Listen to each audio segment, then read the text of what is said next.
Good evening. President Mary, Captain Michael, honorary officers, fellow members.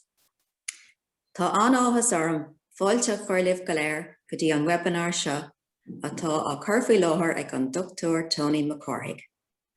Tá súile agam go minic sibh tainne bhas. As we approach the first anniversary of lockdown, I'd like to thank all of you who have shown such patience and resilience in dealing with the pandemic and all that it has deprived us of. This time last year, we had no idea of what we were facing into.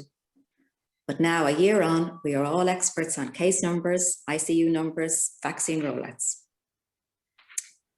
We all need some hope and positivity in our lives, and so we must assume that as things continue to improve, we will soon have the opportunity to meet one another and to play golf on our beautiful course. Sadly, I have no information at the moment on when that will be, but as soon as Golf Ireland notifies the club that we can reopen, Edmondstown Golf Club will do so. I'm sure you will all enjoy Tony's webinar. Judging from his previous talks in Edmondstown, he is an entertaining and well-versed speaker. However, he is possibly unaware of one little-known fact about St. Patrick, which is that according to many small primary school children, Patrick was kidnapped from his home by a pirate called Niall of the Nine Sausages. Lob éile póric honna Yves Galer. Let me now hand you on to Captain Michael. Thank you, Denise, and good evening, everyone. I iterate what Captain Denise has said about us all needing hope and positivity in our lives. Hopefully we will be back playing golf in the relatively near future. We have set up a working group comprising representatives from the men and women's section to compile a golfing calendar for whenever golf does recommence. While we remain to see when this will be and what restrictions are in place, we envisage a period of social golf before formal competitions commence. In addition to having as full a calendar as possible, it is our intention to hold a President's and Captain's Prize this year, and we will work around whatever social restrictions that are in place at the time. With regards to course, work on the new sixth hole has been completed, and we would hope it will be brought into play in May. In the interim, we will play the short 19 hole. Car golf have also commenced in their new role, and by all accounts, the course is looking very well. It is something for us all to look forward to. Golf Ireland have recently published correspondence on their calendar for interclub golf this year, and hopefully we will get the full schedule that they have outlined.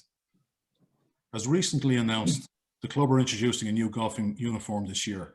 The navy bottoms shall remain with a new light blue polo top and navy performance gear outer garment, with all tops supplied by FootJoy. The club have introduced a subsidised scheme whereby for a period of say 6 months, any member can purchase one polo shirt and one outer garment, both for half price. Anyone playing in interclub teams this year will be required to wear this uniform. Finally, it is my privilege to introduce our speaker this evening, our very own Dr. Tony McCarthy. Tony was captain in 2013 while also studying part-time for a PhD in economic history, in addition to working full-time. He completed his studies in 2017 and was awarded his PhD by NUI Maynooth. Tony also has an MA in history from NUI, together with an MBA from UCD. He is a visiting fellow of the School of History, Classics and Archaeology at Newcastle University and is a former writer in residence of the Princess Grace Library in Monaco. Welcome, Tony, and thank you for taking the time to deliver this talk tonight. Thank you, Captain, and Captain as well, Denise. Okay, so you're all very welcome this evening. Thank you for joining in. We're going to cover a fair amount of ground tonight in terms of about 1,500 years or 1,600 years of history in the space of about 35 minutes. So grab yourself a glass of wine, cup of tea, or whatever you want to do, and just sit down and relax, and let's step on board tonight's little talk. Now, if this was an actual presentation with a real live audience in front of me, I'd probably start by going around and asking people what their views were of St. Patrick's Day, what their memories are of it, and what does it mean to them.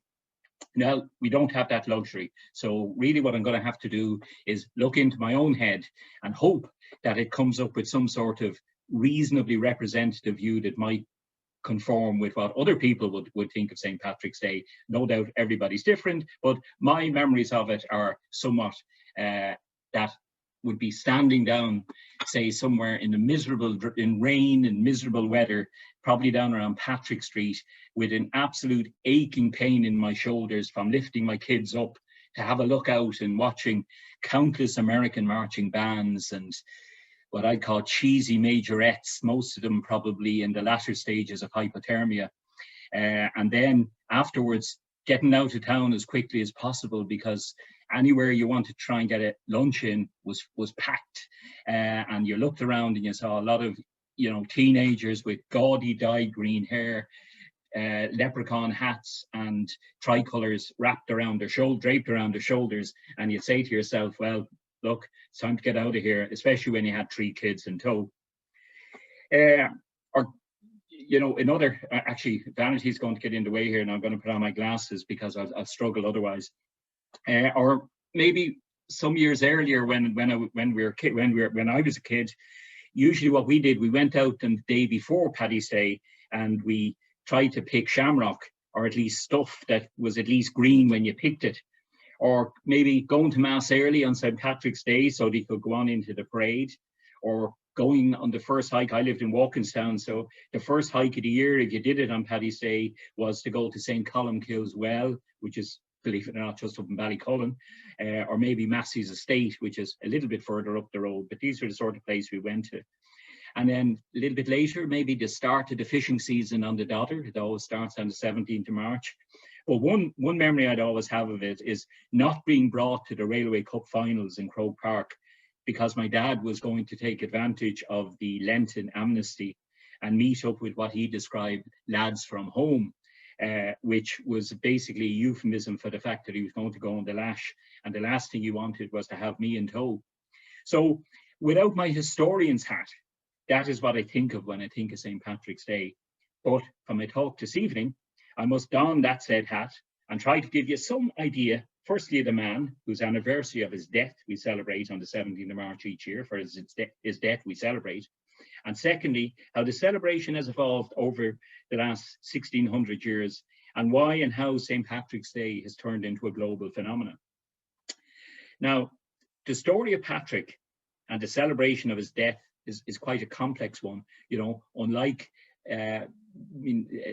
Captain Denise said when she was introducing this point, she says, you know, a fact I don't know about St. Patrick.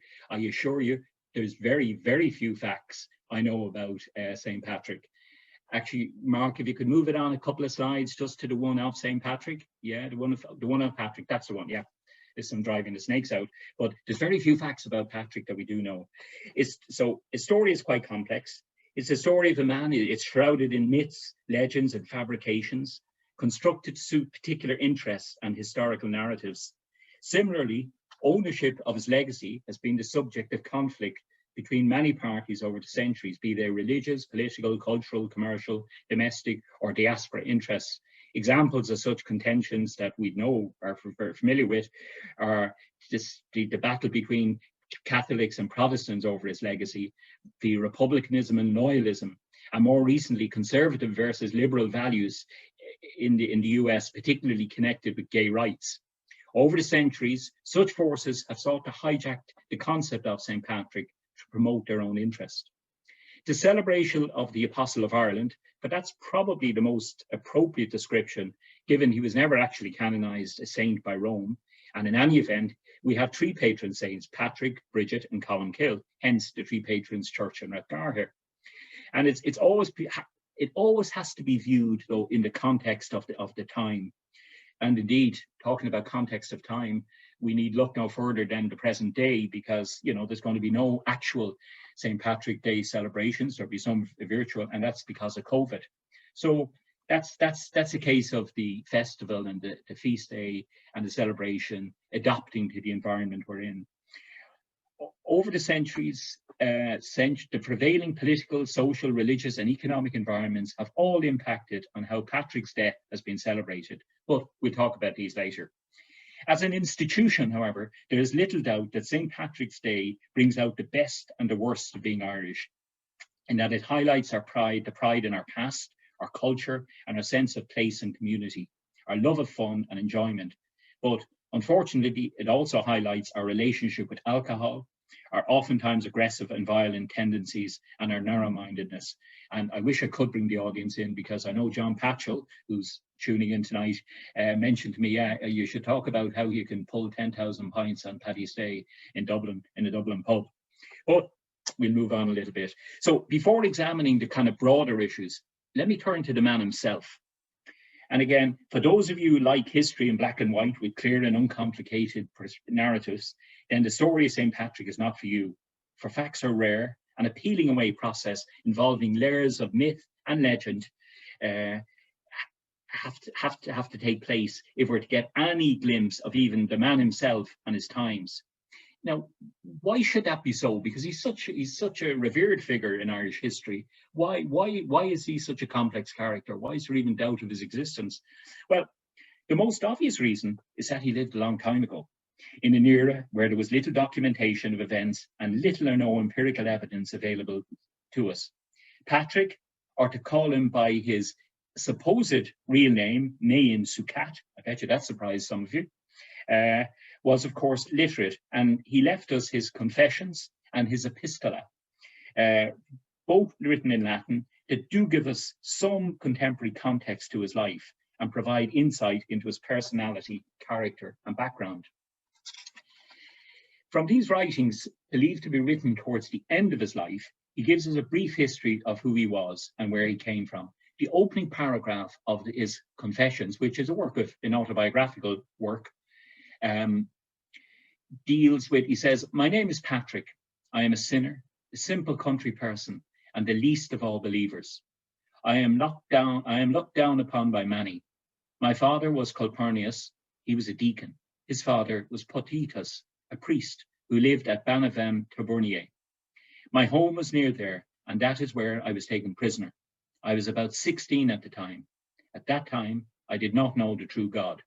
I was taken into captivity in Ireland, along with thousands of others." So that's the opening lines of his Confessions. And it paints a picture of, he was taken, he was enslaved when he was 16. He was of a religious background.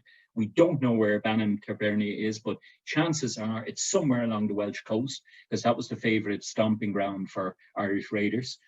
And we know he was a self-effacing man in how he describes himself.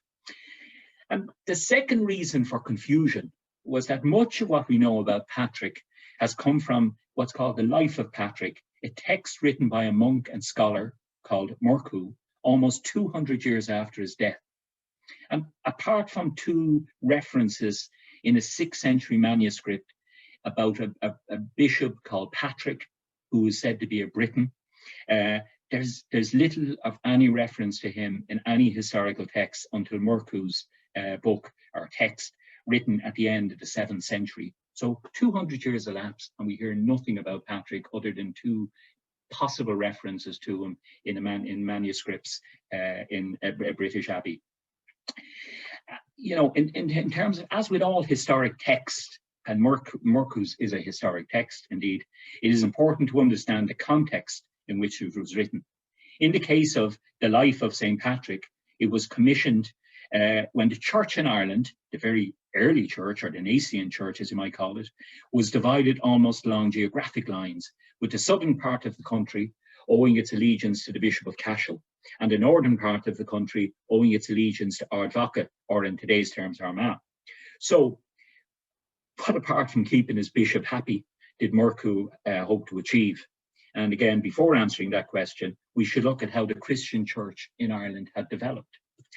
Compared to Britain and most of mainland Europe, Christianity was relatively late in coming to Ireland. This was, of course, due to the failure of the Romans to colonize the country, for the faith spread through the Roman Empire. It was only in the late 4th and early 5th centuries that Christianity was introduced into Ireland, most likely by Britons or Gauls. Certainly, Mark, you might just flick on to the next slide there. I'll talk about this man in one moment. Certainly by 431, when Palladius, this man we're looking at now on the screen, was sent to Ireland by Pope Celestine. There were Christians in the north of the country, in the south of the country, such as the followers of St. Declan of Ardmore, who, you know, precedes Patrick and Palladius by about 50 years. Palladius and his followers concentrated their efforts in the southern part of the country, in basically a line across from South Galway to Kildare. So they concentrated their efforts there because it was the most populated part of the country. And then, whether by design or accident, when the newly ordained Bishop Patrick, and remember, Patrick was the name he took when he was ordained a bishop. It wasn't his real name, but he acquired that name when he became a bishop.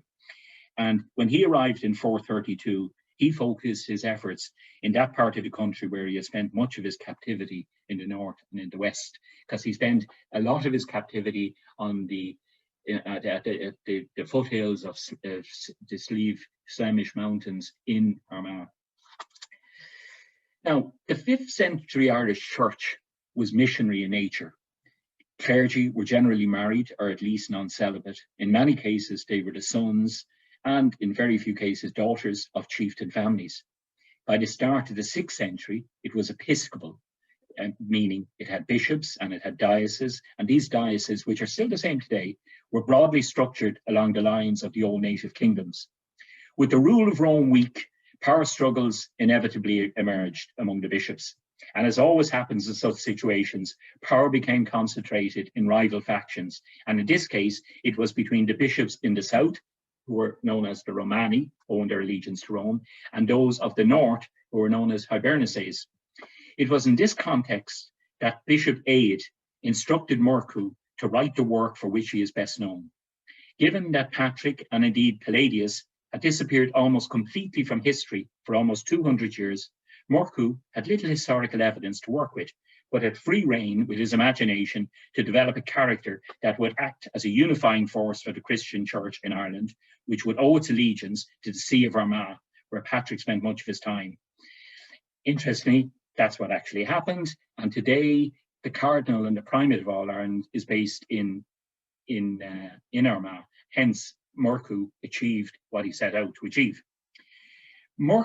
His modus operandi with regard to his task was to write the life of a saint and not that of a man.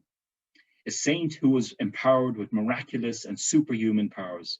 It is from these writings that much of the myths about Patrick, for instance, banishing the snakes from Ireland, his encounters with the returning Usheen of Nafina, his use of the shamrock to teach the story of the Trinity, and countless stories of him performing miracles of curing the sick, raising the dead, and causing floods to recede, emerged.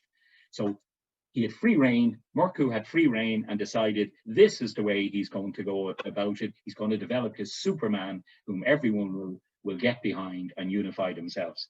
And his intention was to give Ireland its own saint, whom he credited with converting the Irish to Christianity.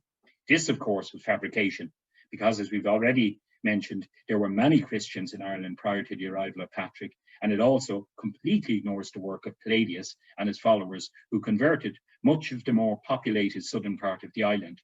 But then, I suppose, when you have a bishop to please, truth is a mere inconvenience.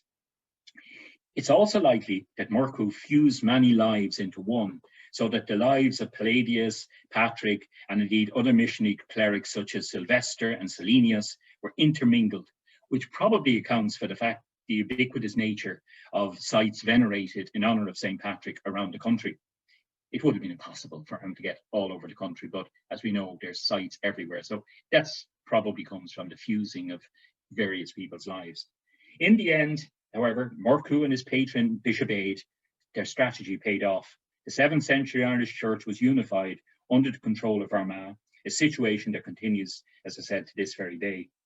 A key element of this was the elevation of Patrick to the exalted position of Apostle of Ireland, who, in legend and popular lore, single-handedly converted the Irish to Christianity, while at the same time driving the snakes out for good measure.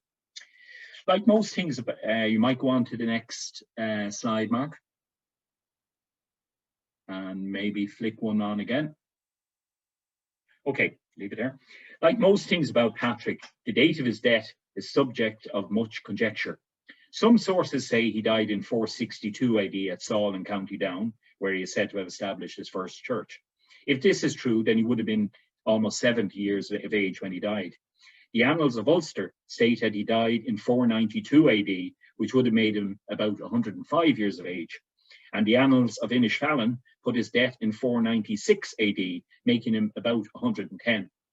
Now, remember, at this time, when adult life expectancy would not have been much more than 40, if even that, it's a stretch. But then he was a saint, albeit an uncanonized one. But I leave it to yourselves to draw your own conclusions about the veracity or otherwise of these. Now, mind you, given all he is supposed to have done around the country, he probably would have run to have lived to a ripe old age. So that's how Patrick came into being, or the concept of St. Patrick came into being. So let's move on a little bit to see how did that myth get to where we are today. Now, following his elevation by Murcu, it is clear that Patrick maintained his legendary status in the Christian church. For instance, the 9th century Book of Armagh, which is what, 200 years after Murcu's work and 400 years after his Patrick's time in Ireland, it includes a reference to for all monasteries and churches in Ireland being instructed to honour his memory by celebration during 3 days and 3 nights in mid-spring with every kind of good food except flesh, in the festival of his falling asleep being his death. In a calendar, we're making a big jump here from the 9th century up to the 17th century, but in a calendar of 1607, the 17th of March is shown as the Saint's Day. It was not, however, until 1631 that Pope Urban VIII added St. Patrick's Day to the calendar of the church, the broader international church.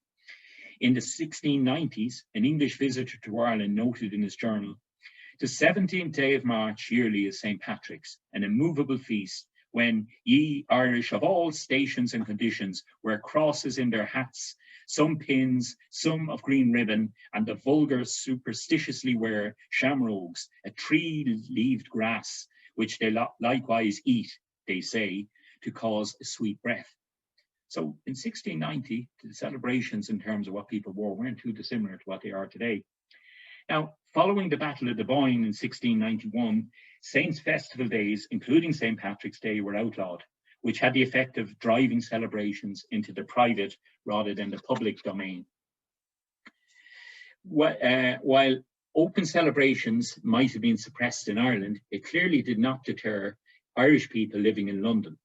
For instance, Jonathan Swift, on a visit to the city in 1713, wrote in his diary, "The Irish folks were disappointed that Parliament did not meet today, because it was St. Patrick's Day, and the mall was so full of crosses that I thought all the world was Irish."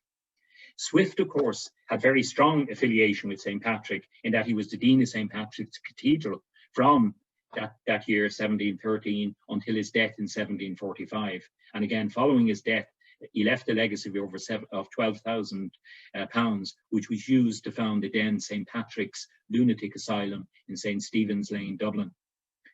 A feature of this celebration since Reformation times, which is from about 1540 onwards, was the conflict between Catholics and Protestants for ownership of St. Patrick and his legacy. We in the south of Ireland tend to think of Patrick's Day as a Catholic celebration, but this is very much far from the truth.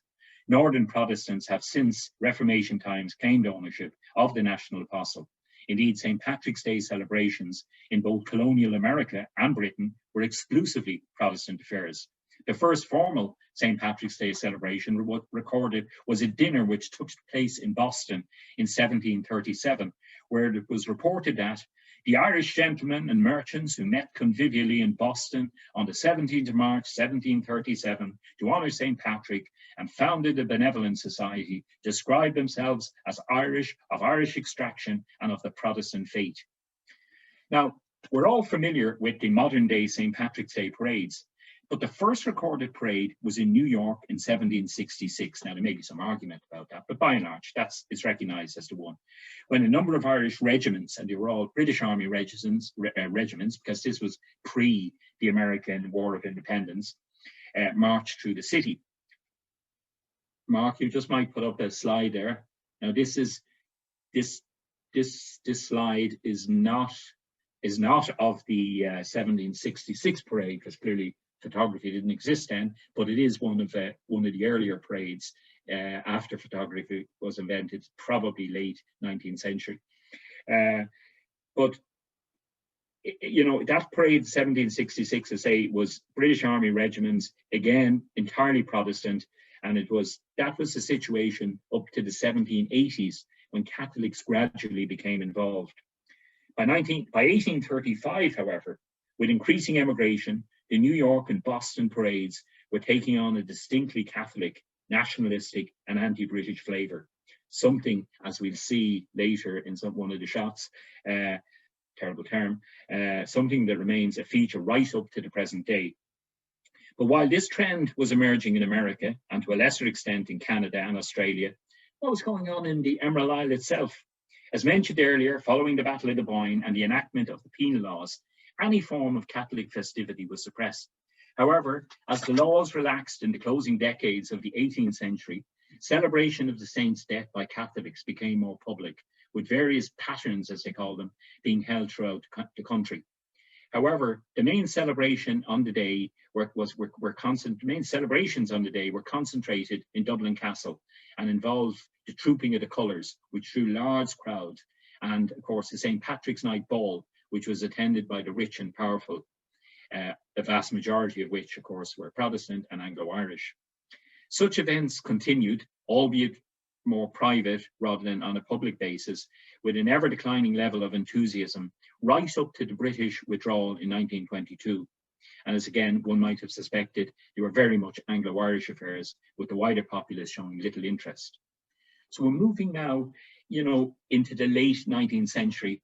And while there were few, if any, St. Patrick's Day parades in Ireland during the 19th century, a noticeable feature was the St. Patrick's Day temperance movement marches. Mark, you might just move it forward there. Now, this was a poster from 1841, as you can see, talking about 90,000 teetotalers marching. And the reason they marched was the fact that they were a counterpoint to the ever-present drink culture associated with the Saints' Day. These marches drew thousands of participants, as you can see, and were welcomed by the authorities as a moderating influence on behaviour. Now, a number of attempts were made in the latter decades of the 19th century to organise events with wider public appeal, such as the People's Festival in 1870, designed to promote Irishness and dignified behaviour, not two terms at that time you would have seen in the same sentence.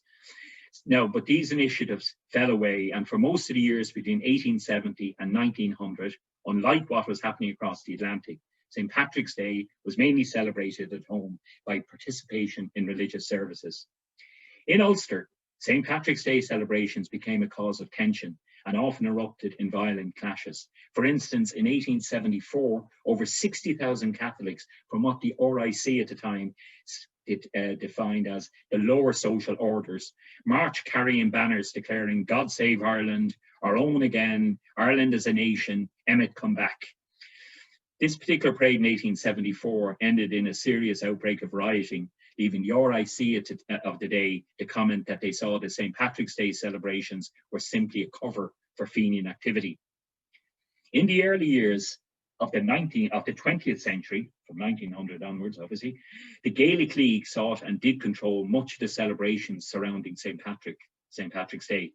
They sought to portray the national apostle as a symbolic link between the ancient Celts and the Irish of today. O'Macneil, one of the leaders of the movement, saw the link between a noble race of people who, until its invasion by Normans and Anglo-Saxons, had flourished independently with their own language, religion, and distinct cultural practices.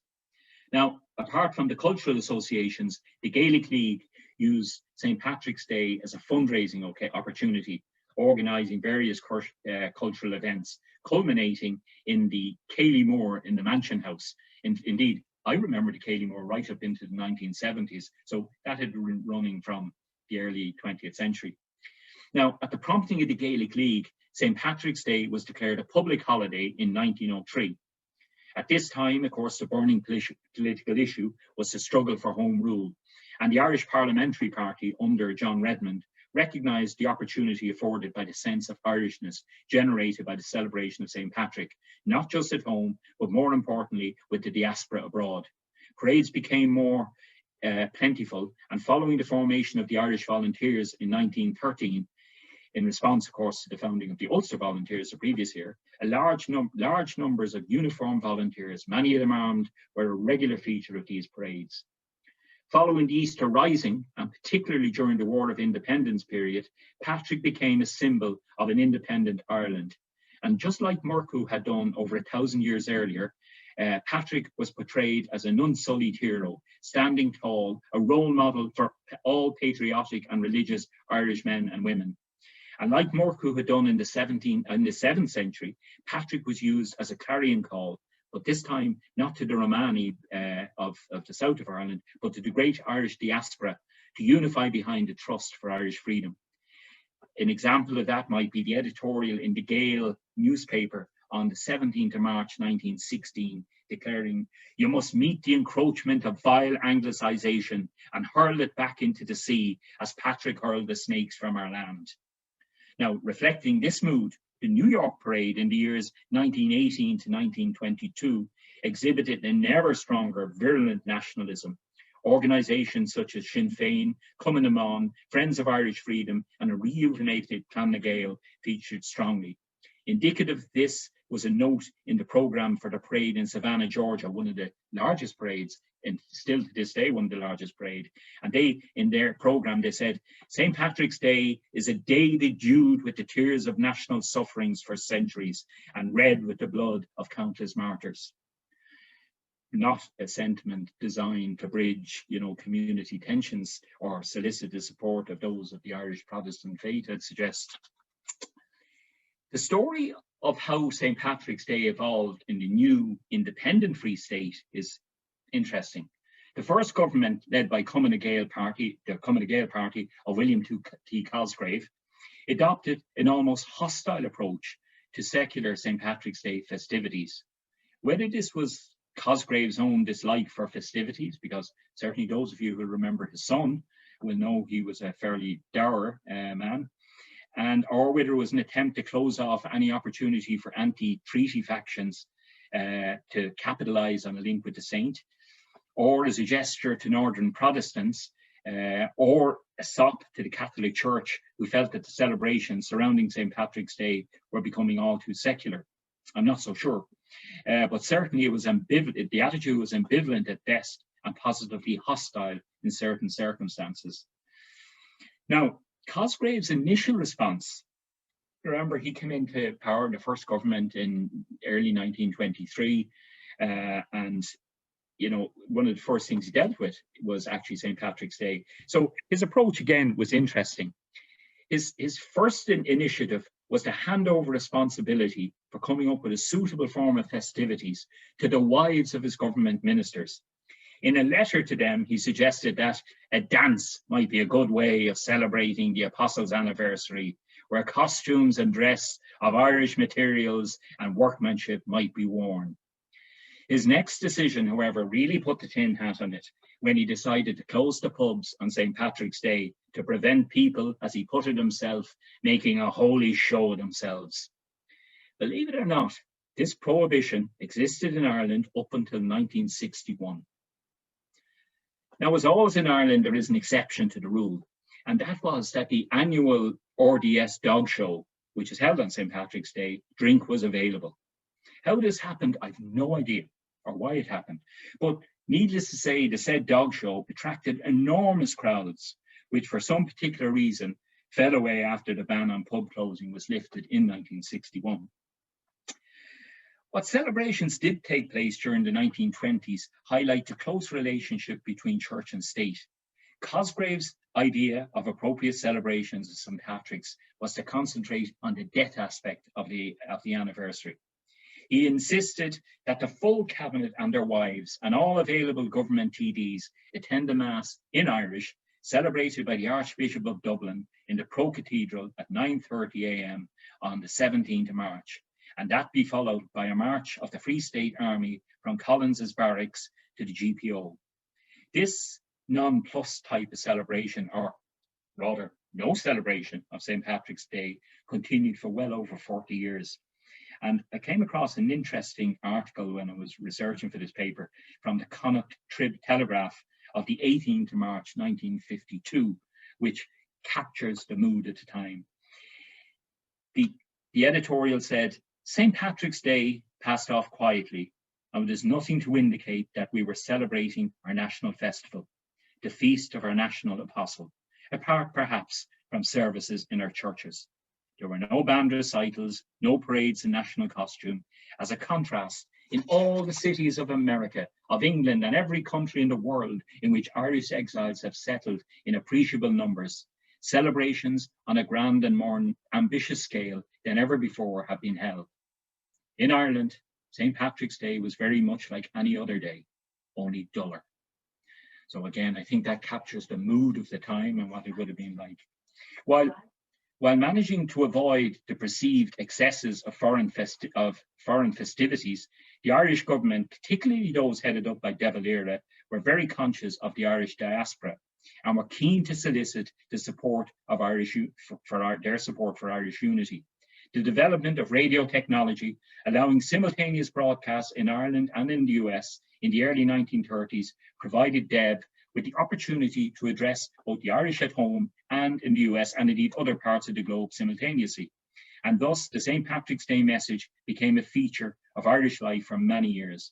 The first broadcast took place in 1932, the same year as the Eucharistic Congress was held in Dublin to celebrate the 1500th anniversary of Patrick's arrival in Ireland. The elevation of Sean Lemass's career in the 1950s saw a renewed interest in the national holiday. The inauguration by Pan Am of the first scheduled service between Shannon and New York, coupled with the establishment of the Uncoastal Festival, brought a focus on tourism.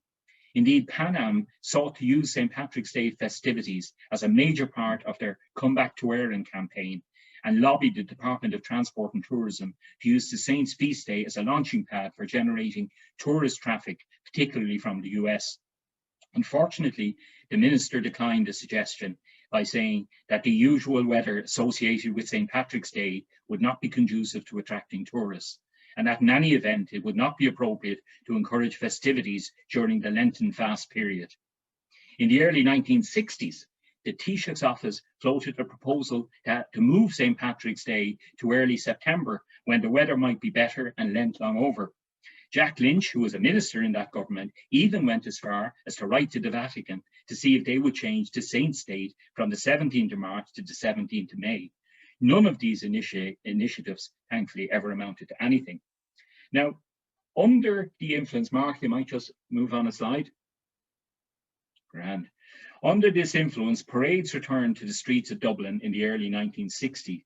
And the reasoning behind the staging was that they would act as a symbol of the new Ireland that Lemass was so keen to project. Companies such as Guinness, Jacobs, Aer Lingus, Bord na Móna, CIE and ESB were the cornerstones of these parades. Indeed, my own first memory of a St. Patrick's parade was watching the floats move slowly through the streets, while we tried to grab the samples of biscuits and chocolates thrown from the floats of companies such as Jacobs, Cadbury's and Ernie's. Commercial interests continued to dominate St. Patrick's Day celebration in the capital right up until the early 1970s, when falling interest by both participants and spectators reduced the importance of the event. Just roll it forward, Mark. In the early 1970s, responsibility for the Dublin Parade was taken over by Dublin Tourism with an objective of developing, expanding the parade into a major colourful national, cultural and industrial event, which will increase in significance each year, not alone in Dublin, but to Ireland and the Irish people abroad. The idea, of course, was to bring some much needed razzmatazz to the event. And the answer to this was to actively attract US marching and college bands to participate on the basis that they would, to use, say, a modern phrase, as influencers in bringing more of their counterparts to our compatriots to the old sod. I think all of us who lived in Dublin at that time will remember the sight of these poor exotic creatures with big, happy and earnest heads on them as they trod through the rain-soaked streets, oblivious to the abuse hurled at them by the natives. God, I have to admit, when it came to American marching bands, I was so cynical.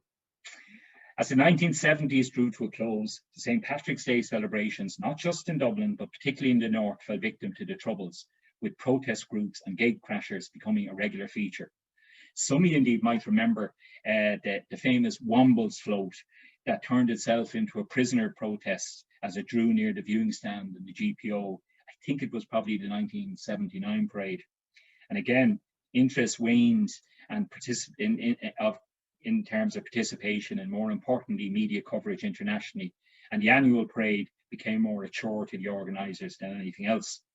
Attempts were made throughout the 1980s and 90s to inject new vim and vigour into the parade, but it tended to maintain the same old formula. The old commercial entities re-entered the fray, with companies like Guinness glorifying the celebration of the great man's anniversary with edifying slogans like "One St. Patrick's Day, 364 practice days." That's the sort of stuff you want to be putting out there. In the late 1990s, just as the Celtic Tiger was getting going, organisers sought to refocus attention away from the diaspora and instead concentrate on the island itself. A committee was set up under the chairmanship of Michael Colgan, who at the time was the CEO of the Gate Theatre, to generate ideas and prepare a plan. Thus, by the early noughties, spurred on by increased international exposure of Irish culture through acts like Riverdance, U2, Seamus Heaney, the Drew Theatre Company, the commitments and the success of Irish pubs, and by the confidence gained from hyper-economic growth of the period, a new idea began to emerge of a week of festivities focused on cultural events and the development of a sense of Irishness. Mark, you might just put a couple of these up. Yeah, maybe you have that. Thus, the state-sponsored and funded St. Patrick's Festival, which we have today, involving massive fireworks displays, coupled with fireworks displays, street theatre and cultural events throughout the country, was born. Coupled with this was an effort by the Department of Foreign Affairs and Bord Fáilte to gain brand recognition for Ireland Inc. through the organising of events and dinners. And the most obvious example is the greening of many key landmarks around the globe and an annual flight of the Earls as government ministers head off to every dog and divil of a place which is holding a St. Patrick's Day parade. Again, Mark, you might just move the slide on. And you move one more, please, if you will. Now, our love-hate relationship with celebrations across the globe, and particularly in the US, continues. Part of the reason for this has been the association many of these festivities have with some of the more extreme nationalist groups, be they prisoners' rights groups in the 1980s, NORAID in the 1990s, and Sinn Féin also in the 1990s and in the noughties. And coupled with this, we have the association with socially conservative groups. And just before I could do that, this banner is the one continuous banner. The two banners you see there, England, get out of Ireland, that's been there since about 1922, that sentiment. It's the one banner that has stayed the course throughout it all. So it's always been a political with very strong nationalistic tendencies. You might just move on one more thing, and there you see our former beloved leader. You know, coupled with the kind of the nationalistic element, we have the association with socially conservative groups, because the Ancient Order of Hibernian, it's effectively owned the St. Patrick's Day parade and decides who it's going to invite and not, and who it's going to exclude since the mid-19th century. And in particular, in the last 20 or 30 years, it's had running battles with between the organisers and various LGBT groups. And this has always been a cause of dispute, because you have people like mayors like Richard Dinkins and Bill de Blasio, and even our own Mary McAleese, our former president, boycotting the parade because of it. However, you know, and it spent much of its time in the US courts trying to get access to the LGBT groups, and all failed up until, however, you know, what the courts couldn't resolve, money eventually did. And following the withdrawal of sponsorship by companies like Guinness, Heineken, and others, LGBT groups were admitted, albeit by invitation only, thus allowing former Taoiseach Leo Varadkar to march with his partner, Matt Barrett, in the 2018 parade. Moving on forward, Mark. for those of you who are missing the great Donald, just thought I'd include that one because it's one of the great ceremonies on Patrick's Day, and it's always good to see the great man again. So, in terms of, where does this bring us as we come to the end of this talk? What can we draw from what I've talked about for the last 35, 40 minutes? I suppose the overriding issue is that St. Patrick's Day has never in the past 1500 or 1600 years existed other than in the context of its time, be that the power struggles of the 7th century Irish Christian churches, the sectarian struggles associated with the north of Ireland, and the conflicts between colonialism and nationalism, or the development of the great Irish diaspora. It is clear also that its legacy has been shamelessly exploited by church, state, cultural, commercial, charitable, and community groups who have sought to use the feast as a means of pushing their own agendas, or agenda, I think it should be. The fact that St. Patrick never engaged a business agent, I suppose, and his failure to impose copyright, and being facetious here, of course, has meant that all and sundry could mercilessly exploit his brand for their own, often nasty ends. St. Patrick has, over the centuries, been a unifying and at times divisive figure, but the fact remains that he continues to enjoy a status that few of any of his saintly counterparts could even dream of. Despite the fact that he was not Irish, of course, he was either English or possibly French, he is one, if not the most potent symbols of Irishness in all its guises, and he continues to provide Ireland access to political, commercial, social, and cultural worlds that few small countries could ever even gain access to. His celebration, while almost totally secular, has never been as vibrant in terms of embracing the new Irish communities and highlighting the diverse and inclusive nature of modern Ireland. While some of us might mock at the tackiness and oft-times plastic nature of the celebration, the fact remains that the celebration of the life and indeed the death of St. Patrick has never been more relevant and vibrant as it is today. So there you go. I'd like to thank you all for listening, and anyone has any questions, I'll happily deal with them. So over to you. Thank you very much.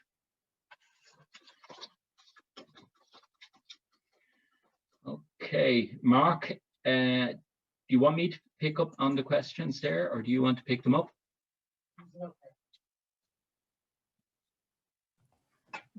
If you want to take them up, Mike, you probably can't answer that first one. No, I don't want to do that. No. Well, which is where did you get your hair cut? That's not a St. Patrick's one, but my wife made an attempt one Saturday, and the following day I just had to take it all off. So that's the story of that. Do you want to take the rest of them, Tony? Do you want to go through them? Yeah, just in I have a comment now, which is always great, and of course Tim O'Connor, who would know the American, particularly the American, indeed all over the world, the how St. Patrick's celebrations run, has said, great talk, Tony, absolutely fascinating, thank you. Just a quick story from my time as Consular General in New York. St. Patrick's Day in New York, as you rightly say, was a huge occasion with 3 million people dressed from top to toe in green and took over the city. Amazing. On my first St. Patrick's Day as Consular General in 2007, I was interviewed live on the side of Fifth Avenue by NBC Television. The interviewer asked me what was the significance of the day for me as a representative of Ireland. Scrambling quickly in my head, I pulled out a story I'd heard just about a week before. I replied, its significance is primarily that it allows the close relationship between Ireland and America to be celebrated in such a special way on this day. A celebration that goes back to the Revolutionary War in 1780, when George Washington called a halt to hostilities for one day to allow the Irish soldiers in his ranks to celebrate St. Patrick's Day. And so this continued down to this day. Thank you, Tim. That's a very interesting comment. And from someone who would be so familiar with it. A question from Tom O'Dowd. Do you know if he is still important to the Protestant people in Northern Ireland? That's a good question, and he is, Tom, because St. Patrick, as I mentioned in the talk, has always been a conflicting figure. He's of course associated so much with, much more with the north of Ireland than he ever was with the south of Ireland, apart maybe from areas around Crowpatrick in the west. But he first came, he was enslaved in Northern Ireland, and as I say, on the foothills of Slemish Mountains. He set up his first church in Saul, in County Down. He had settled in Northern Ireland when he came back after having been canonized a bishop. And of course, he's buried there. And over the years, there has been this constant conflict, the North, and that still continues to this day, because on St. Patrick's Day, you'll see there'll be Protestant services, there'll be Catholic services. You don't get so many marches now, but you certainly do have lots of conflicting views in terms of who has the greater ownership of his legacy. So yes, it does continue to this day.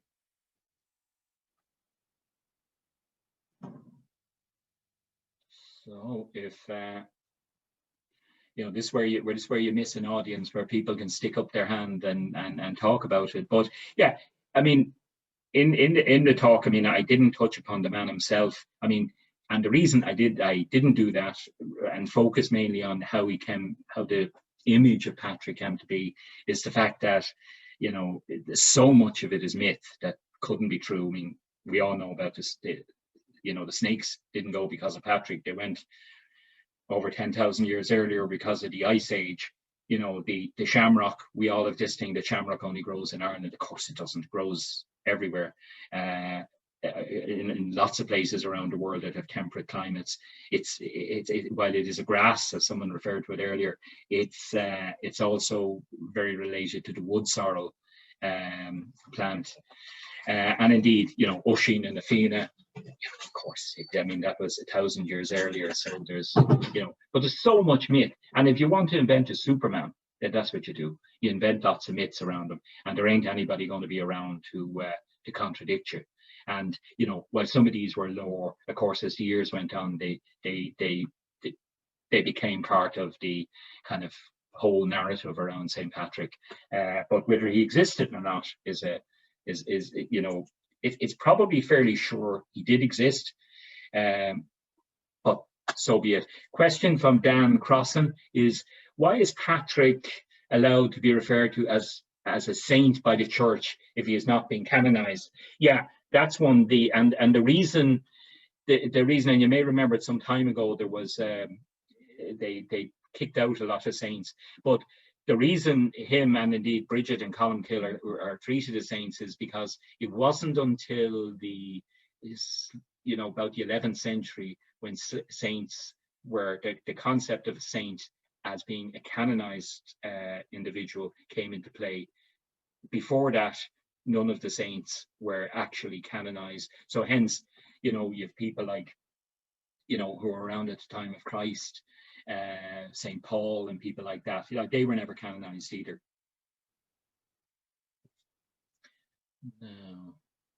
Now, question from Jacinta Glynn. Was Patrick married, and what became of St. Sheila's Day, which was on the 18th of March? Now there's two questions there. The second part, I don't know a huge amount about St. Sheila's Day. So unfortunately, I can't help you there, Jacinta. But the question you ask about, was he married? The answer is we don't know.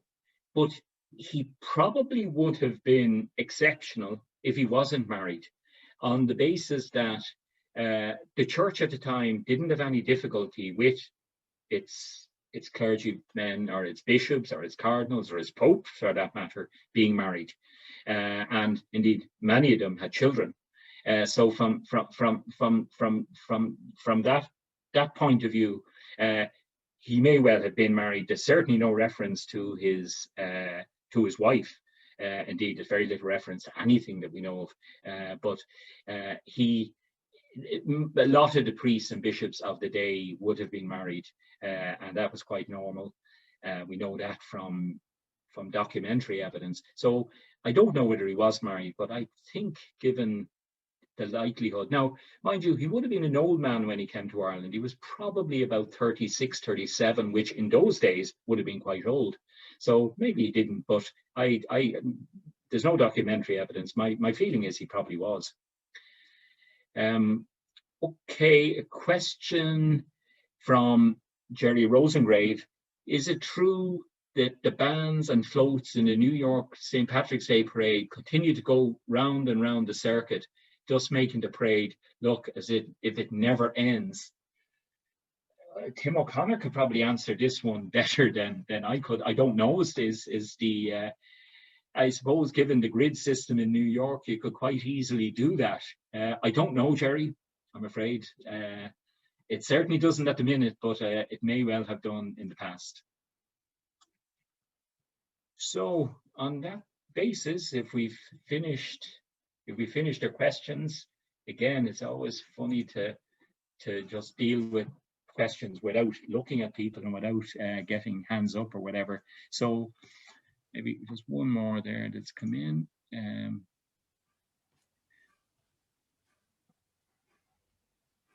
Okay, yeah, no, that's not a question, it's a statement. And